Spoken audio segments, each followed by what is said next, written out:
네, 오늘 하나님 말씀 보겠습니다. 요한계시록 2장 18절부터 29절까지입니다. 요한계시록 2장 18절부터 29절까지 말씀을 교독하겠습니다. 두아리라 교회의 사자에게 편지하라. 그 눈이 불꽃 같고 그 발이 빛난 주석과 같은 하나님의 아들이 이르시되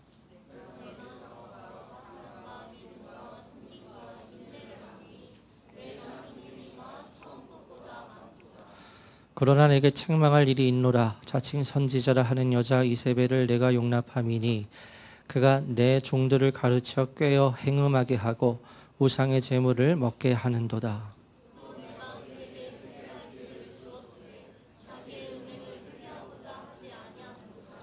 볼지어다 내가 그를 침상에 던질 터이요 또 그와 더불어 간음하는 자들도 만일 그의 행위를 회개하지 아니하면 큰 환난 가운데에 던지고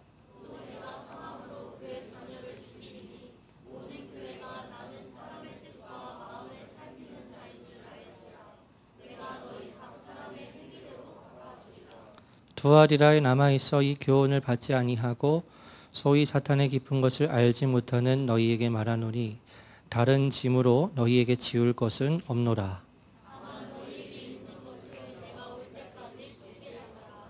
이기는 자와 끝까지 내 일을 지키는 그에게 만국을 다스리는 권세를 주리니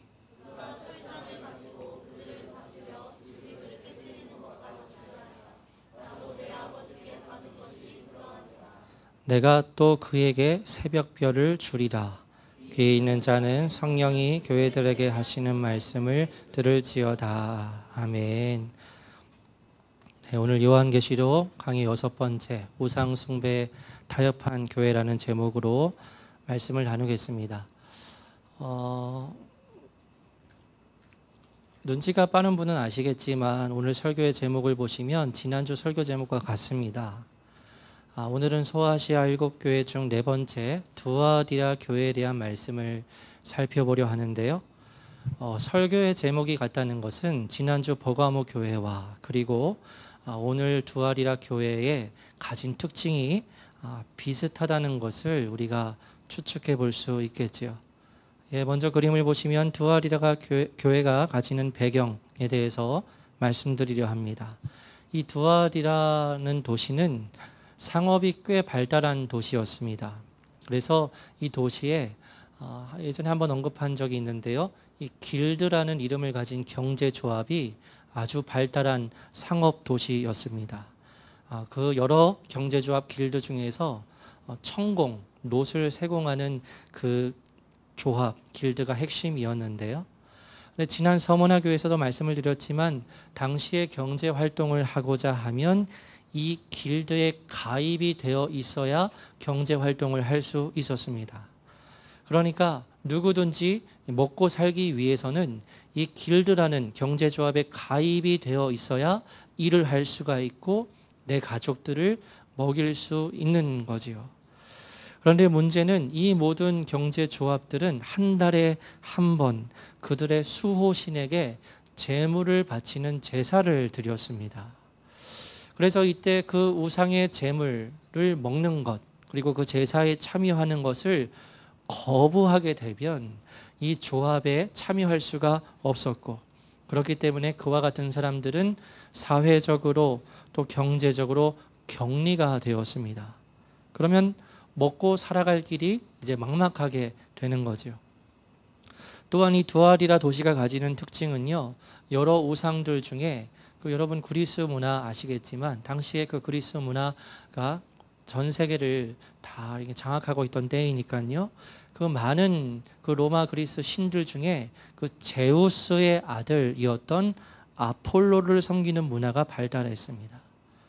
제우스의 아들 아폴로, 이 아폴로를 섬기는 그와 같은 우상 숭배가 만연했고 또한 로마의 황제를 섬기는 문화가 만연했습니다. 당시의 로마 황제들은 자신을 가리켜 스스로 신의 아들이라고 그렇게 생각을 했고 그렇게 사람들에게 자신을 숭배하도록 이끌었습니다. 그러니까 이 아폴로가 제우스의 아들인 것처럼 이 로마 황제도 나도 신의 아들이다 여기면서 이 아폴로와 자신이 같은 존재임을 주장을 했습니다. 두아리라가 그와 같은 문화 가운데 또 종교적인 배경 가운데 있었다는 거죠. 그래서 이러한 여러 배경이 있다는 것을 이해하여 오늘 본문의 말씀을 우리 차례대로 살펴보겠습니다. 18절 함께 읽겠습니다. 시작. 두아리라 교회의 사자에게 편지하라. 그 눈이 불꽃 같고 그 발이 빛난 주석과 같은 하나님의 아들이 이르시되. 아멘. 방금 읽은 말씀은 계속 반복이 되는 다섯 가지의 패턴 중에 첫 번째, 예수님의 칭호와 관련한 부분입니다. 먼저 뒷부분에 하나님의 아들이 이르시되라고 되어 있거든요. 그런데 이 하나님의 아들이라는 표현이 요한계시록에서 특별한 것이 이 하나님의 아들이라는 표현이 요한계시록 전체의 말씀에서 이 2장 18절에 딱 한 번만 기록이 되어 있습니다. 그러니까 이 하나님의 아들이라는 표현이 가지고 있는 상징성이 있다는 것이고 특별한 점이 있다는 것인데, 그러면 이 하나님의 아들이라는 표현이 가지고 있는 특별한 점은 무엇이냐? 아까 제가 말씀을 드렸죠. 두아리라 도시의 그 종교적인 배경에서 누구를 섬겼습니까? 제우스의 아들 아폴로를 섬겼고, 이 로마 황제도 신의 아들이라고 여기는 자기 자신을 섬기게 만들었습니다. 그런데 아무 표현도 기록되어 있지 않았는데 이 2장 18절에 예수님의 칭호에 관련된 부분에서 이 하나님의 아들이라는 표현이 강조되어서 이렇게 넣어져 있거든요. 그럼 어떠한 의미일까요? 아폴로와 로마 황제, 이 두 존재는 공통점이 있습니다. 신의 아들이라는 공통점이 있는데, 그러나 그들은 신의 아들들이 아니며 오직 예수 그리스도만이 하나님의 아들이심을 증거하기 위해서, 그것을 강조하기 위해서 이 2장 18절에 예수님께서 자기 자신을 드러내실 때 하나님의 아들이라는 표현을 사용을 하세요. 그래서 그 제우스의 아들 아폴로가 그 유명한 신의 아들이 될 수 없고, 또 스스로 신의 아들들이라고 여기는 그 로마 황제들도 그와 같이 신의 아들이 될 수 없고, 오직 살아계신 하나님의 아들은 한 분, 예수 그리스도만이 하나님의 아들이 되신다는 겁니다. 또한 이 하나님의 아들이라는 표현으로 기록된 이유가 두 번째가 있는데요, 그것은 시편 2편 7절의 말씀과 연결이 되어요. 함께 읽겠습니다. 시작. 내가 여호와의 명령을 전하노라. 여호와께서 내게 이르시되 너는 내 아들이라. 오늘 내가 너를 낳았도다. 아멘. 유명한 시편입니다. 하나님께서 자신의 아들에 대해서 말씀을 하시고 그 아들이라는 존재가 시편 2편에 나오는데요. 근데 시편 2편의 전체의 맥락을 볼 때 이 하나님의 아들 예수 그리스도가 어떠한 역할을 하시냐면 온 열방의 군왕들을 심판하시는 심판자가 되십니다. 그러니까 하나님의 아들은 어떤 분이시라는 거지요? 온 열방을 심판하는 심판자가 되신다는 겁니다. 그래서 오늘 본문 다시 띄워주시면 그 하나님의 아들을 묘사하는 그와 같은 부분이 있는데, 그 눈이 불꽃 같고 그 발이 빛난 주석과 같은이라는 표현은 심판자이신 예수님을 부연하는 설명이 됩니다.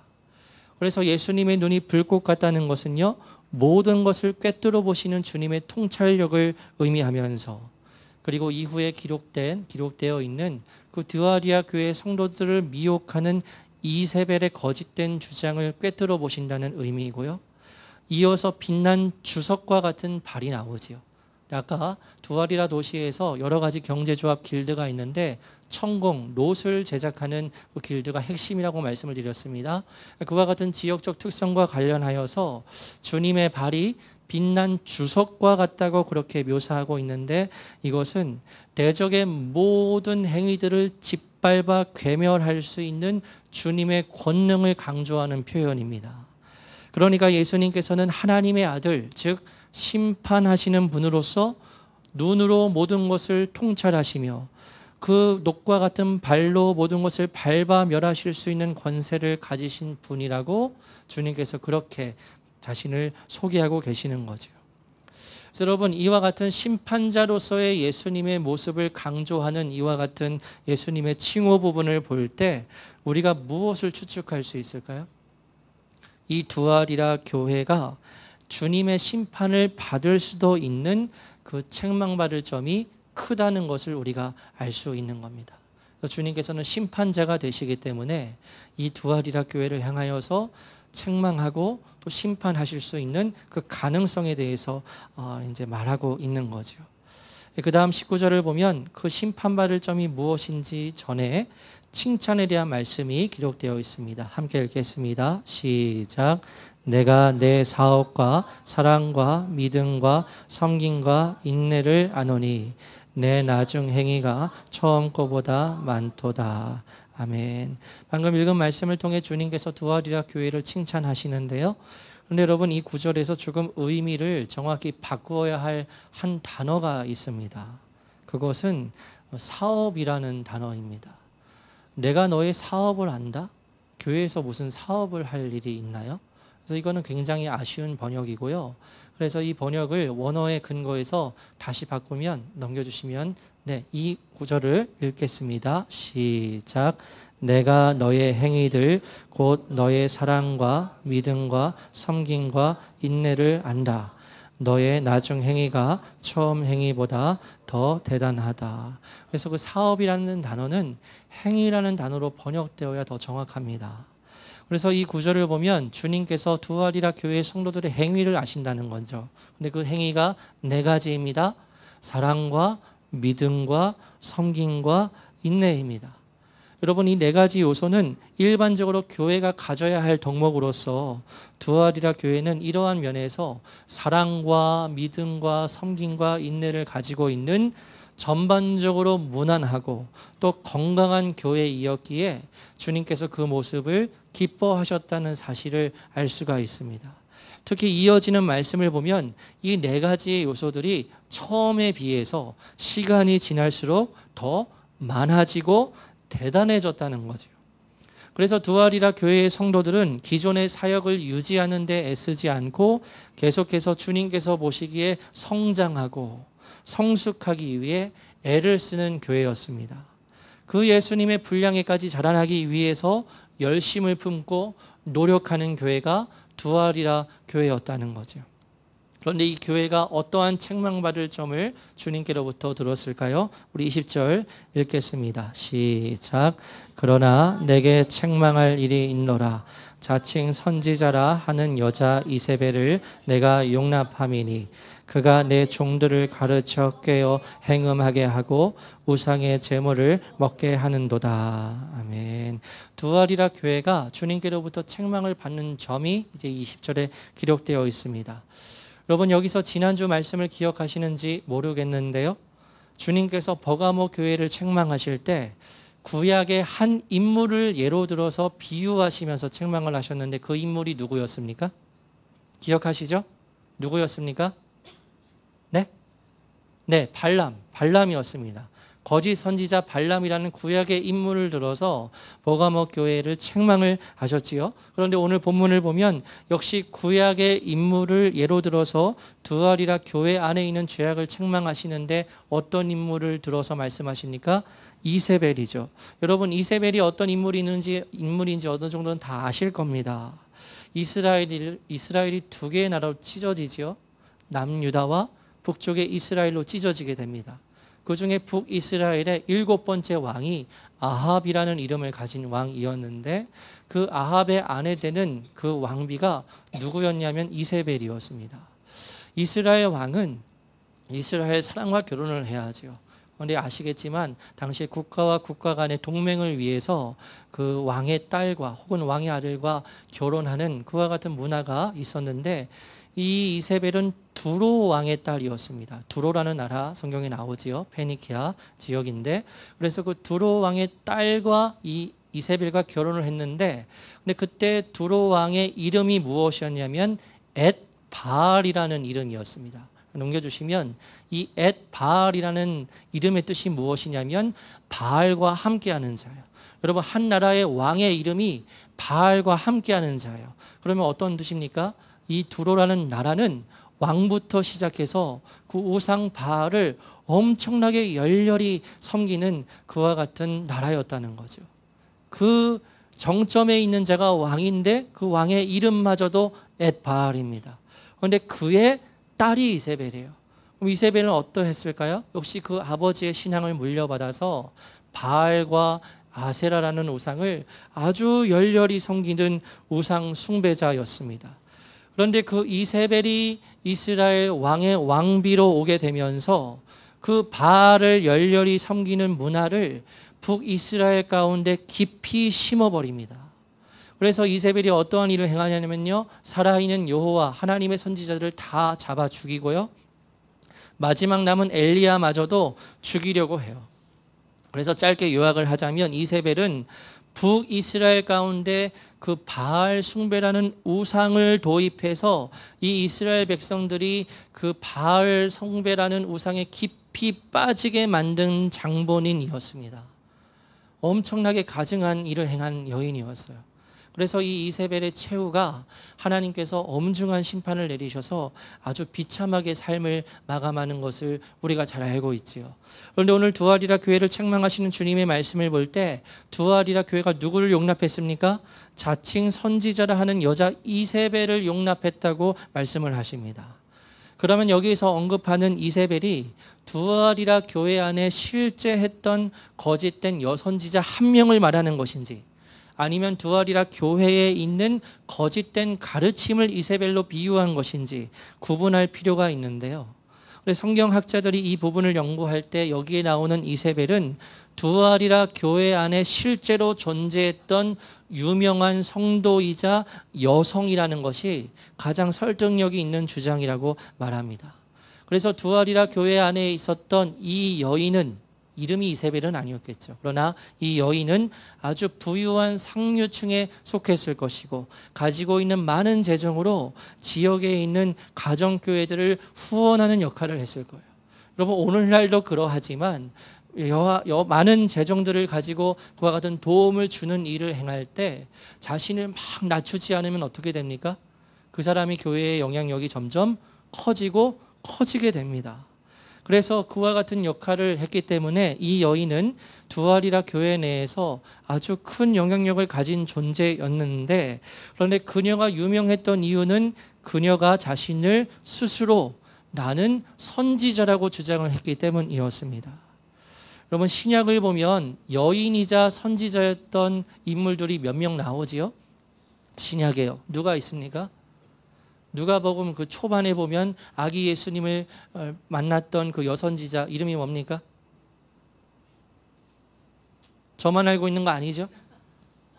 안자로 시작한 두 글자인데, 네, 안나 있어요.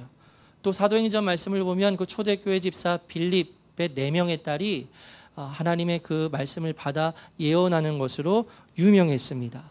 그렇게 신약에 여인이자 선지자였던 인물들이 몇 명 나오는데, 그런데 두아리라 교회 이 이세벨은 진짜 선지자가 아닙니다. 그러나 스스로 자기가 선지자라고 부름으로써 자신이 하나님의 계시를 받았고 그렇기 때문에 나는 신적인 권위를 가지고 있다고 주장을 했어요. 재정도 많습니다. 교회에서 영향력도 큽니다. 그런데 그보다 더 영향력이 컸던 이유는 나는 하나님의 계시를 받았다는 그 말에 성도들이 미혹되었기 때문이었어요. 그래서 20절 하반절을 보면 이 이세벨이 두아리라 교회의 성도들을 어떻게 만들었습니까? 행음하게 하고 우상의 제물을 먹게 만들었다는 거죠. 여러분, 이 부분은 지난주 버가모 교회에 대한 말씀에서 우리가 자세히 살펴보았는데, 로마 황제와 우상의 제사에서 그 우상의 제물을 먹고 그곳에서 더러운 음행을 저질렀던 버가모 교회의 일부 성도들이 있었지요. 그런 형태처럼 두아리라 교회도 비슷한 겁니다. 음행과 우상의 제물을 먹는 죄에 빠졌는데, 다만 이들이 행음을 하고 우상의 제물을 먹는 장소가 달랐어요. 어디였을까요?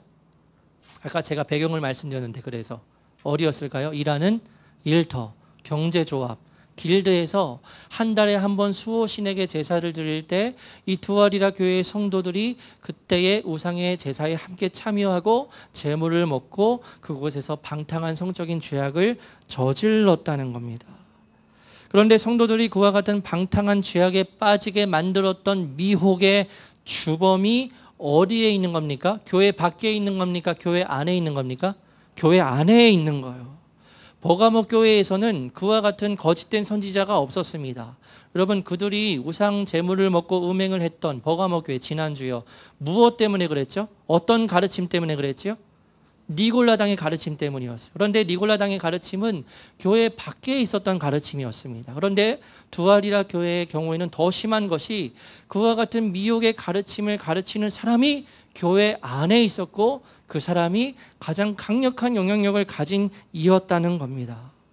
그래서 그녀는 자신이 스스로 선지자라 말하면서 성도들에게 이제 이와 같이 말했을 거예요. 나는 하나님께서 내게 놀라운 계시를 주셔서 그 계시를 여러분에게 가르치고자 합니다.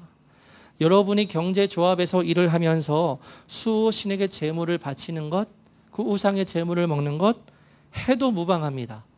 하나님께서 제게 많은 것들을 깨닫게 하셨는데 여러분이 경제조합에 들어가서 이러하지 않으면 삶에 큰 어려움을 받기 때문에 당연히 여러분이 경제조합에 들어갈 수 있고 그래서 그 우상의 제물에게 바친 우상에게 바친 그 제물을 먹을 수 있습니다. 또한 여러분이 그 제사에 가서 다른 사람들과 같이 그 음행하는 일, 우리는 심각하게 보지만 그때는 너무나 일반적인 일이니까요. 그 음행하는 일 참여해도 됩니다. 하나님께서 내게 말씀하시길 그와 같은 음행들은 우리의 영혼과 관련된 것이 아닙니다.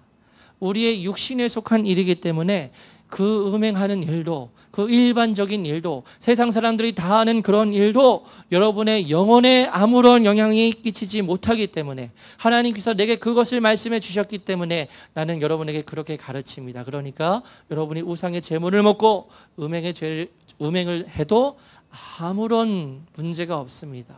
라고 교회 안에 있는 그 이세벨이라는 여자 선지자가 가르쳤다는 거죠.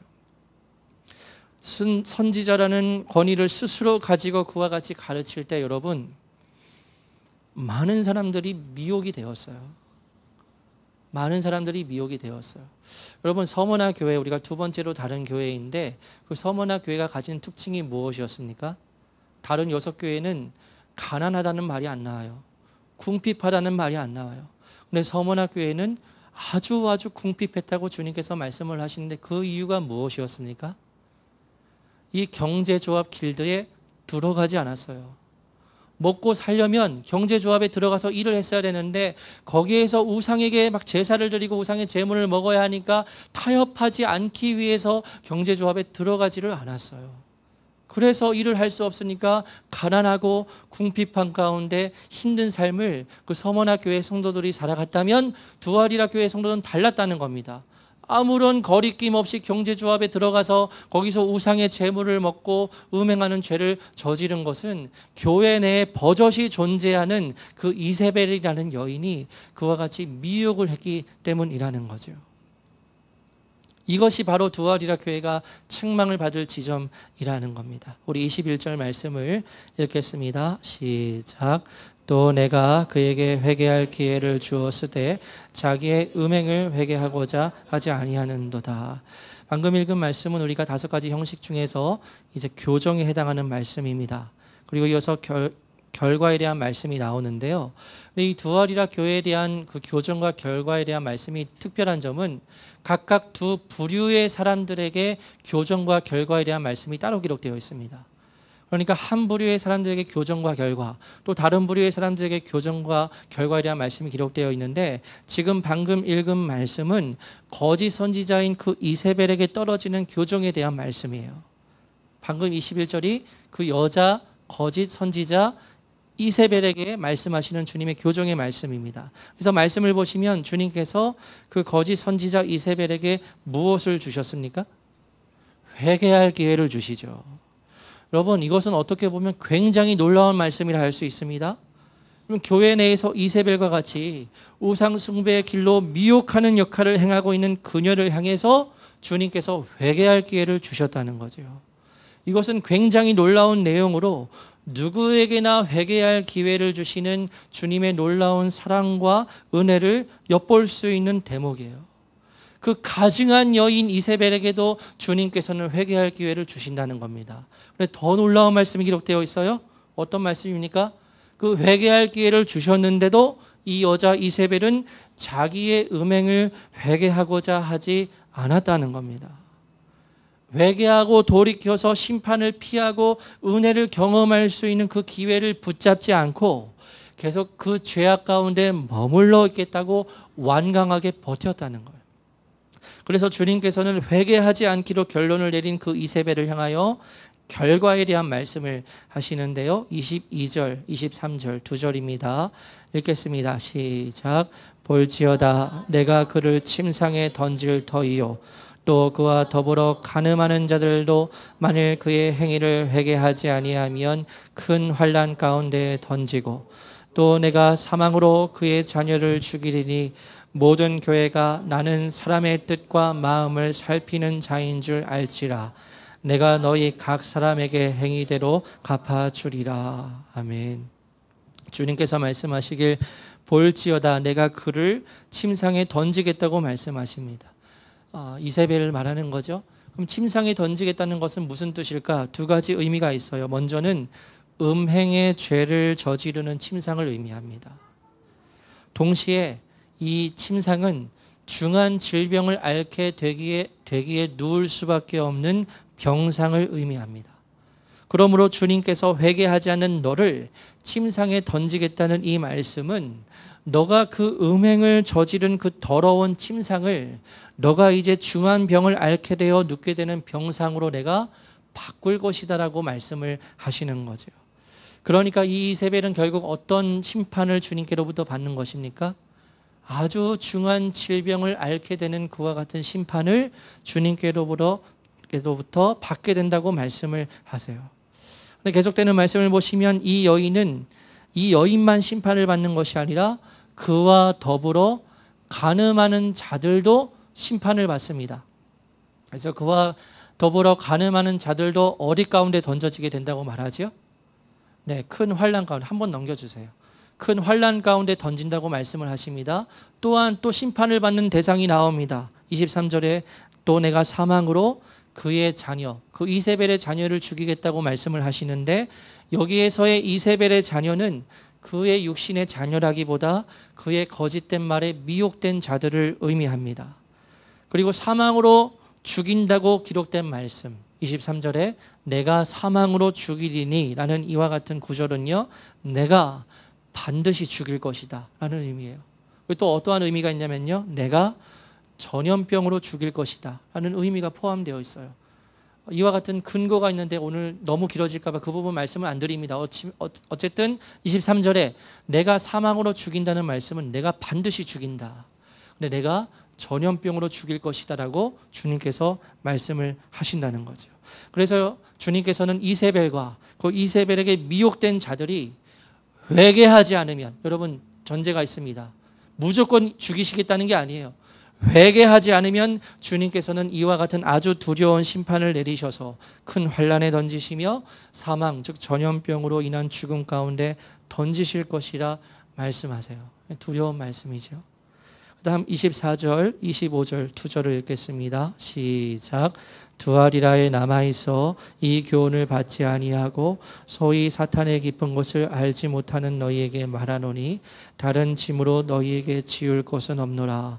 다만 너희에게 있는 것을 내가 올 때까지 굳게 잡으라. 아멘. 방금의 말씀은 두 부류로 나눠진다고 했죠. 두 번째 부류의 사람들에게 전해지는 주님의 교정에 대한 말씀입니다. 두아디라 교회에 남아있는 이들 중 이세벨의 교훈을 받지 않고 사탄의 깊은 것을 알지 못하는 성도들에게 말씀하시길 다른 짐으로 너희에게 지울 것이 없다 말씀하십니다. 그리고 다만 너희에게 있는 것을 내가 올 때까지 굳게 잡으라 말씀하십니다. 이러한 주님의 말씀을 통해 두아리라 교회 안에서 그 여자 선지자 이세벨의 영향을 받지 않았던, 그녀의 미혹에 빠지지 않았던 성도들이 남아있다는 사실을 알 수 있지요. 그래서 그 성도들을 향해 주님께서 말씀하십니다. 너희에게 있는 것을 내가 올 때까지 굳게 붙잡으라. 여러분, 이때 두아리라 교회 성도들에게 있는 것이 무엇입니까? 무엇이 있었지요? 아까 칭찬을 무엇을 받았습니까? 네 가지를 받았지요. 사랑과 믿음과 섬김과 인내. 이 네 가지, 너희에게 있는 것을 내가 올 때까지 굳게 잡으라는 것. 26절에서 28절입니다. 읽겠습니다. 시작. 이기는 자와 끝까지 내 일을 지키는 그에게 만국을 다스리는 권세를 주리니 그가 철장을 가지고 그들을 다스려 질그릇 깨뜨리는 것과 같이 하리라. 나도 내 아버지께 받은 것이 그러하니라. 내가 또 그에게 새벽별을 주리라. 아멘. 방금 읽은 말씀은 결과, 긍정적인 의미의 결과에 대한 말씀입니다. 이기는 자에 대해서 또 나오죠. 이기는 자와 그리고 끝까지 내 일을 지키는 그에게는 만국을 다스리는 권세를 주시겠다 말씀하십니다. 여러분, 예수님께서 말씀을 하신 말씀들이 참 많은데요. 이후에 하나님의 나라가 이루어질 때 그 나라에서 다스리는 권위를 받는 이들이 존재한다고 말씀을 하신 적이 있으셨어요. 우리가 성도로서 다 그 하나님의 나라에 들어가게 되지만요, 그 중에서도 다스리는 권세를 받는 자들이 있다고 주님께서 말씀하신 적이 있으십니다. 복음서에서. 누구였지요? 12명의 제자들을 향해서 말씀하신 적이 있죠. 마태복음 19장 28절 읽겠습니다. 시작. 예수께서 내가 진실로 너에게 세상이 새롭게 되어 인자가 자기 영광의 보좌에 앉을 때에 나를 따르는 너희도 12 보좌에 앉아 이스라엘 12 지파를 심판하리라. 아멘. 방금 말씀으로 예수님께서 제자들에게 세상이 새롭게 될 때 언제입니까? 하나님의 나라가 이루어질 때죠. 그때 나를 쫓는 너희가 12 보좌에 앉아 이스라엘의 12 지파를 심판하게 된다고 말씀하셨던 적이 있습니다. 이처럼 여러분, 하나님의 나라가 이루어질 때 다스리는 권세를 받는 특별한 자들이 있는데, 그런데 그 나라에서 다스리는 권세를 누가 받는다고 말씀을 하시는 거죠? 본문 26절 말씀을 보시면 두아리라 교회에 이기는 자들에게 그 권세를 내가 줄 것이라 말씀을 하십니다. 그래서 27절에서 그 이기는 자들은 철장을 가지고 사람들을 다스려서 질그릇을 깨뜨리는 것과 같이 할 것이라 말씀하시는데, 그것은 철장이 쇠몽둥이거든요. 쉽게 표현하자면 강력한 권세를 가진 지팡이라고도 할 수 있습니다. 그 철장을 가지고 강력한 권세를 가지고 하나님의 나라에서 다스리는 권세를 두아리라 교회에 이기는 자들이 받을 것이라고 말씀을 하세요. 그리고 마지막 28절을 보면 내가 또 그에게 새벽별을 줄 것이라 말씀하시는데요. 여러분, 지난주 버가모 교회에서 주님께서 이제 결과에 대해서 말씀하실 때 역시 긍정적인 결과였지만요, 이기는 그에게 감춰진 만나와 또 무엇을 주시겠다고 말씀하셨습니까? 그렇죠, 흰돌입니다. 근데 그냥 흰돌입니까? 무엇이 쓰여져 있는 흰돌이었죠? 이름이 쓰여진 흰돌이었죠. 그래서 이 흰돌이라는 자체가 성경에서 가진 정보가 거의 없기 때문에 이것에 대해서 해석하기가 어려운데, 이 새벽별도 마찬가지예요. 이 새벽별도 해석하기가 어렵지만 구약의 한 구절을 통해서 우리가 이 새벽별의 의미를 추측해 볼 수 있습니다. 민수기 24장 17절 읽겠습니다. 시작. 한 별이 야곱에게서 나오며 한 규가 이스라엘에게서 일어나서 모압을 이쪽에서 저쪽까지 쳐서 무찌르고 또 셋에 이러다. 아멘. 네, 야곱에게서 별이 나온다는 예언을 바로 메시아에 대한 예언으로 해석하는 것이 맞지요. 근데 방금의 구절을 보면 한 별이 야곱에게서 나온다는 부분을 별이 야곱의 집에서 떠오른다고 번역할 수 있는데, 떠오른다는 것은 바로 그 일출, 새벽을 의미하는 것이고, 그것에 대한 원어가 아나톨레라는 단어입니다. 아나톨레. 한번 들어보신 적이 있으실 거예요. 그래서 이 새벽별이 야곱에게서부터 나온다는 이 말씀은 메시아를 의미하며 예수 그리스도를 의미한다고 할 수 있습니다. 그러니까 오늘 본문 다시 보시면 내가 이기는 그에게 새벽별을 주시겠다는 예수님의 말씀은 어떤 뜻일까요? 바로 전에 기록된 구절들, 다스리는 권세를 주시겠다는 말씀과 연결할 때 예수님께서 가지고 계신 그 메시아로서의 권위와 권세를 그 이기는 자에게 주시겠다는 것으로 이 새벽별을 그렇게 해석을 할 수가 있습니다. 그래서 여기까지가 오늘 본문의 말씀인데요. 여러분, 오늘 이 두아리라 교회를 향한 주님의 말씀을 오늘날 우리 모두에게 적용한다면 어떻게 적용을 할 수 있을까? 이제 이 부분이 중요한 거죠. 두 가지를 말씀드리려 합니다.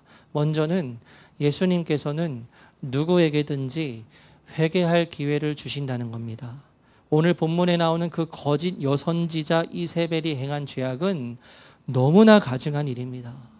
교회 안에 있으면서 자신이 주님께로부터 계시를 받았다고 거짓말을 하고 성도들은 엄청난 가증한 죄악으로 미혹하는 그녀가 행한 행태를 볼 때 도저히 쉽게 용서하기가 어렵지요. 우리들은 용서할 수가 없어요. 너무나 가증한 죄악을 고의적으로 저지른 이가 바로 이 이세벨이었습니다.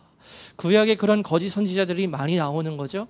많이 나오는 거 아시죠? 그런데 그들의 모든 삶의 결말은 어떠했냐면 아주 비참했어요.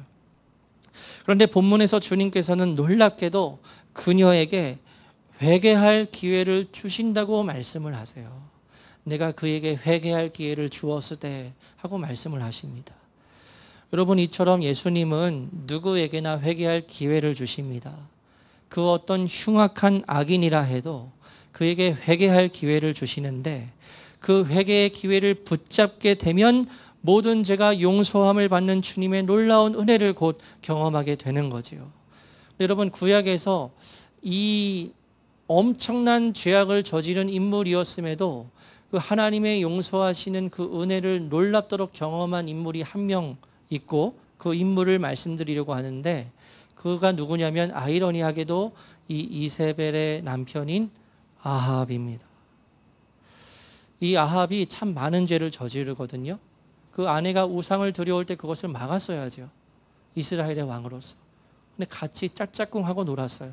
그래서 그 바알의 우상이 이스라엘 전역에 퍼지는 데에 일조를 했던 그와 같은 죄를 저질렀는데 그런데 그 구약의 말씀을 보면 이 아합 왕이 또한 아주 참담한 죄를 저지르는데 왕입니다. 여러분, 왕은 백성을 책임지는 자리에 있는 사람입니다. 누구보다 백성을 책임지고 사랑해야 할 사람입니다. 그런데 한 백성 나봇이라는 사람의 그 포도원을 가지고 싶어서 그 포도원이 탐을 나서 그래서 결국 그 나봇을 악한 계략으로 물론 이세벨이 했지만 죽이고 그 나봇의 포도원을 왕이여 강제로 빼앗는 그와 같은 죄를 범하지요. 너무나 가증한 죄악, 뭐랄까요? 너무나 참담한 죄악을 왕이 짓습니다. 근데 여러분, 근데 그 아합에게 하나님께서 엘리야를 보내세요. 그리고 아주 두려운 심판의 말씀을 전하십니다. 어떤 말씀을 하시냐면 아주 적나라하게 너가 비참하게 죽을 거고 너의 시체는 개들이 먹을 거다. 하나님께서 아주 두려운 말씀을 엘리야를 통해서 전하세요. 너의 시체는 개들이 먹게 된 시체를 매장하지 않고 그와 같이 된다는 것은 엄청나게 큰 모욕입니다. 그것도 왕이. 그와 같은 일을 너가 반드시 당할 것이다 하고 하나님께서 말씀을 하시는데 그런데 그때 아합이 그 하나님의 말씀을 듣고 어떠한 반응을 보였냐 하면 다음과 같은 반응을 보입니다. 열왕기상 21장 27절 읽겠습니다. 시작. 아합이 이 모든 말씀을 들을 때에 그의 옷을 찢고 굵은 배로 몸을 동이고 금식하고 굵은 배에 누우며 또 풀이 죽어 다니더라. 아멘. 아합이 엘리야로부터 하나님의 그 무서운 두려운 심판의 말씀을 듣고 나서 어떻게 반응을 합니까? 자신의 옷을 찢어요. 굵은 배로 몸을 동입니다. 금식을 행하면서 굵은 배에 눕고 다니는 그와 같은 아합의 반응을 하나님께서 보십니다. 여러분, 아합이 그와 같이 반응했던 것은 여러분 그와 같이 참담한 죄악을 저지르는 사람이 양심이 있겠습니까? 근데 그 양심이 없는 그 아합도 하나님의 엄중한 두려운 심판의 말씀을 들었을 때 그 안에 양심이 깨어 일어나고 그래서 자신의 죄를 참담한 그 죄악을 하나님 앞에서 진실로 뉘우치고 회개한 거죠. 그 순간만큼은 진실하게 아합이 회개한 겁니다.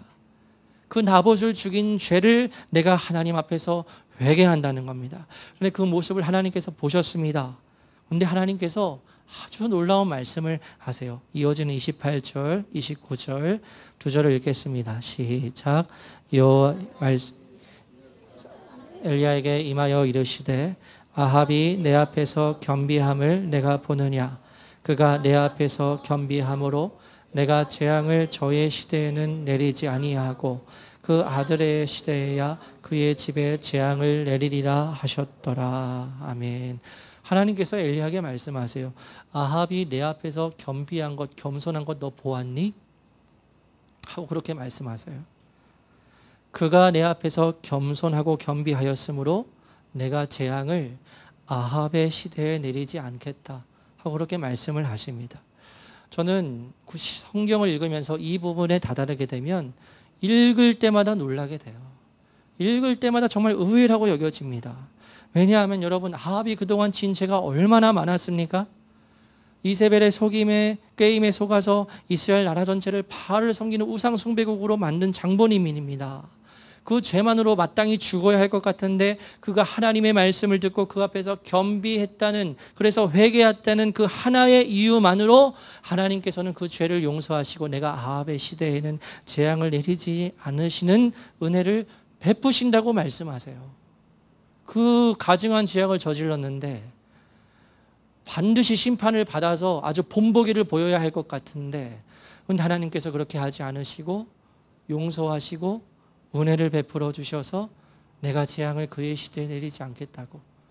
너 아합이 내 앞에서 그렇게 겸손하게 회개하는 것 보았느냐고 엘리야에게 그렇게 말씀을 하시는 겁니다. 여러분, 이와 같은 말씀을 보게 될 때 우리는 그 어떤 악인이라도 진정으로 하나님 앞에 회개하고 돌이킬 때 그 모든 죄악을 하나님의 끝없는 용서와 은혜로 덮어주시고 없이 하심을 우리가 알 수 있습니다. 반면 오늘 본문에서 그러한 기회를 누구에게 주셨습니까? 똑같은 기회를 여자 이세벨에게 주셨죠. 그런데 그녀는 놀랍게도 그 회개할 기회를 자신의 발로 걷어차 버려요. 결국 주님께서 회개할 기회를 주실 때 회개로 반응했던 아합과 같은 경우도 있지만요, 이 이세벨과 같이 반응하는 경우도 얼마든지 있을 수 있는 겁니다. 그 모든 결과는 무엇에 달려있는 거죠? 결국엔 본인의 선택에 달려있어요. 하나님의 말씀을 듣고 어떻게 반응하느냐, 어떻게 결론을 내리느냐에 따라서 아합처럼 그 죄가 간과되어서 결국에는 그 재앙이 지나가는 은혜를 경험할 수 있고, 아니면 그 회개할 기회를 얻지 않고 그 기회를 발로 차버려서 하나님께서 내리시는 두려운 심판을 받는 사람도 있다는 겁니다. 다 본인의 선택인 거죠. 두 번째로 여러분, 오늘날 우리는 우상을 숭배하는 것을 경계하고 멀리해야 합니다. 여러분, 오늘 본문에 로마 황제 섬기는 것, 아폴로 섬기는 것, 여러분에게 잘 와닿으세요? 잘 안 와닿으시죠? 여러분, 우리가 오늘날 예수님을 믿는다고 하면서 다른 종교의 우상을 섬기는 사람들이 얼마나 있겠습니까? 그런 사람은 한 명도 없을 거예요, 아마.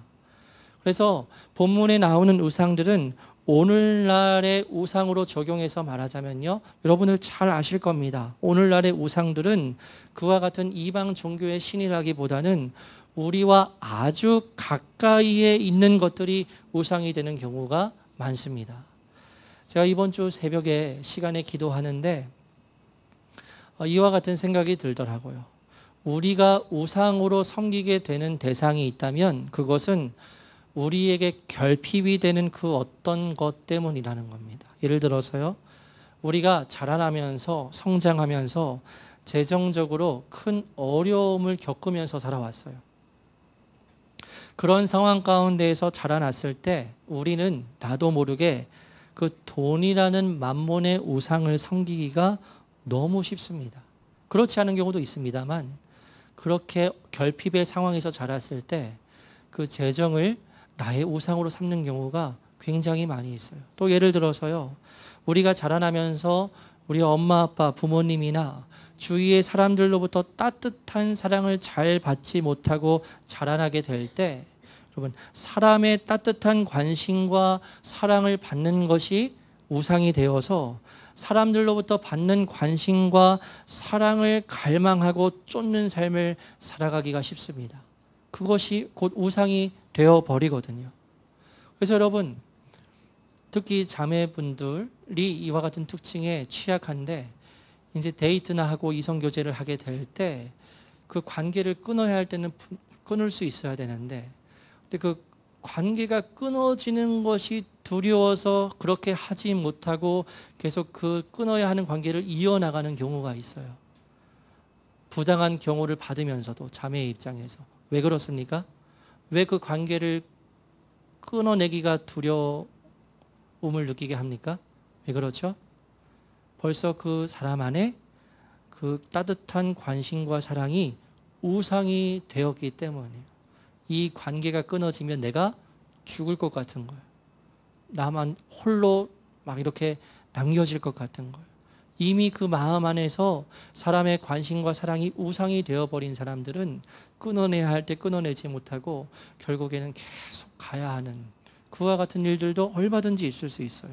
그래서 여러분, 우리가 자라나면서 경험했던 그 결핍이 우리에게 있어서 우상으로 얼마든지 작용할 수 있고요. 또한 여러분, 우리가 가지고 있는 장점이 우리에게 우상이 될 수도 있습니다. 예를 들어서 만약 내가 책임감이 아주 강해요. 책임감이 강한 장점을 가지고 있는데 그 장점이 우리로 하여금 우리가 직장에서 하는 일에 중독되는 것으로 우상이 될 수가 있고요. 또한 여러분, 우리가 가장 남자, 형제에 해당하는 건데 가정의 가장으로서 가지는 책임감이 있지요. 그 책임감 좋은 겁니다. 나쁘다고 말할 수 있습니까? 참 좋은 것이지만 그런데 그 좋은 책임감이라는 가치가 내 가족이라는 그 자체를 우상으로 만들어 버리기도 합니다. 그래서 여러분, 오늘날 우리에게 있어서 우상을 숭배하는 것은 우리 주위 가까이에 있는 그 모든 것들이 전부 다 우상의 가치로 변질이 될 수 있습니다.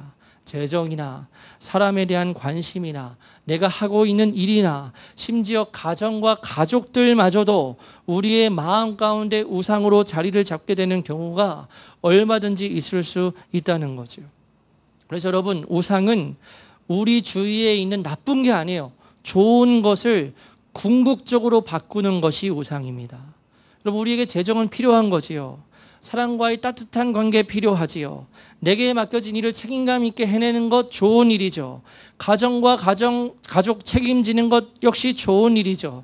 그런데 그 좋은 일들이 우리에게 있어서 가장 중요한 위치에 놓는 궁극적인 가치가 될 때 바로 그것이 우리에게 있어 우상이 되어 버린다는 겁니다. 이렇게 우상을 정의할 때 여러분, 우리는 지금 우리 자신도 모르게 하나님의 아들 예수 그리스도 대신 다른 그 어떤 것이 우리의 우상으로서 우리의 마음 안에 자리 잡고 있을 수 있습니다. 여러분께서 지금 가장 큰 열정을 쏟고 헌신하고 있는 그 영역은 무엇인가요? 여러분의 삶의 의미와 행복을 결정하는 그 가치, 현재 무엇이라고 말씀하실 수 있나요? 혹은 하나님의 뜻을 행하는 것보다 더 중요하게 현재 내가 여기고 있는 것은 없으십니까? 그런데 우리는 예수님을 믿는다고 하면서 너무나 쉽게 그와 같은 가치들, 우상들이 우리 마음속에 자리 잡게 되는 것을 발견하게 되어요. 저도 마찬가지고요. 우리 자신도 모르게 하나님의 아들 예수 그리스도 대신 다른 그 어떤 것이 우리의 마음 안에 우상으로 자리 잡고 있는 경우가 있습니다. 그럴 때 여러분, 우리가 어떻게 반응을 해야 할까요? 깨달았을 때 여러분, 정직하게 직면해야 합니다. 정직하게 직면하셔야 돼요. 이 부분이 그냥 뭐 겉핥기로 넘어가야 갈 수 있는 부분 아닙니다. 한번 생각해 보세요. 여러분, 지금의 마음을. 여러분 안에 있는 그 마음에 정말 하나님 예수 그리스도의 뜻보다 더 우선이 되는 가치 얼마든지 있을 수 있는데, 근데 그와 같은 가치가 우상으로서 내 마음 안에 자리 잡고 있다고 생각이 든다면, 깨달았다면 그때 우리는 무엇을 해야 합니까? 회개해야죠. 돌이켜야 하죠. 회개해야 돼요. 돌이켜야 해요. 그때 우리 안에 계신 성령님께서 우리가 이 세상에서 타협할 수 있는 그 우상들을 극복하고 승리할 수 있는 힘과 능력을 주실 것이고, 오직 하나님의 뜻을 구하는 이기는 자로서 우리를 세워주실 수 있으십니다. 그래서 날마다 우리의 마음을 돌아보아야 해요. 이것은 굉장히 중요한 부분 같습니다. 왜냐하면 제가 여러 성도님들을 볼 때 제가 다 알 수는 없지만 그와 같은 위험의 징조가 있는 분들이 있을 수 있다고 생각을 해요. 특별히 뭔가 좀 갈망이 있는 어떤 현실의 그러한 여러 가지 좋은 가치들에 대해서 갈망이 있는 사람들은 그것이 나도 모르게 우상으로서 자리 잡고 있다는 사실을 깨달으실 수 있어야 합니다. 자, 한 이야기를 나누고 이제 마치려 하는데요. 한 달 전인가 주일 예배를 마치고 청년들과 호수공원을 한 바퀴 돌면서 이야기하는 시간을 가졌습니다. 한 명씩 이렇게 이야기를 했는데, 이제 아까 기도했던 수능을 보는 기빈이와 이야기를 하는데 제가 마음의 부담이 크냐고 물어봤습니다. 그러니까 기빈이가 대답을 하기를 이렇게 대답을 했어요. 주님의 뜻이 있을 테니까 그 뜻에 따라 나아가면 된다고 생각한다고 대답을 하는데, 제가 그 대답을 듣고 놀라고 너무 감사한 마음이 들었습니다. 그래서 제가 야, 그거 정말 중요한 포인트야. 너가 그거 알고 있으면 돼. 그러니까 주님의 뜻이 있을 테니까 그 뜻에 따라 나아가면 된다고 생각한다고 대답을 하는데, 제가 그것을 듣고 그거 정말 중요한 포인트야. 그거 너가 알고 있으면 됐어. 하고 그렇게 말을 해 주었습니다. 여러분, 우리에게 있어서 우상이 될 수 있는 가치들이 너무나 많습니다. 이제 곧 수능을 보는 학생에게 있어서는 점수를 잘 맞는 것 얼마든지 그와 같이 마음을 지키지 않으면 반응할 수 있지요. 그러나 그와 같은 것들을 내가 취하는 것보다 더 중요한 것이 바로 나를 향한 하나님의 뜻이다. 그래서 그 하나님의 뜻을 어떤 경우에도 최고의 위치에 두고 붙들고 있을 때 우리는 이기는 자가 되어서 주님께서 주시는 권세를 받고 하나님의 나라에 능히 들어가게 될 것입니다. 그러한 은혜를 우리 모든 성도님들이 경험하게 되고, 그렇게 되기까지 믿음의 삶을 끝까지 살아가는 우리 더가스백교회 모든 성도님들 되시기를 주님의 이름으로 축원합니다. 함께 찬양하고 기도하겠습니다.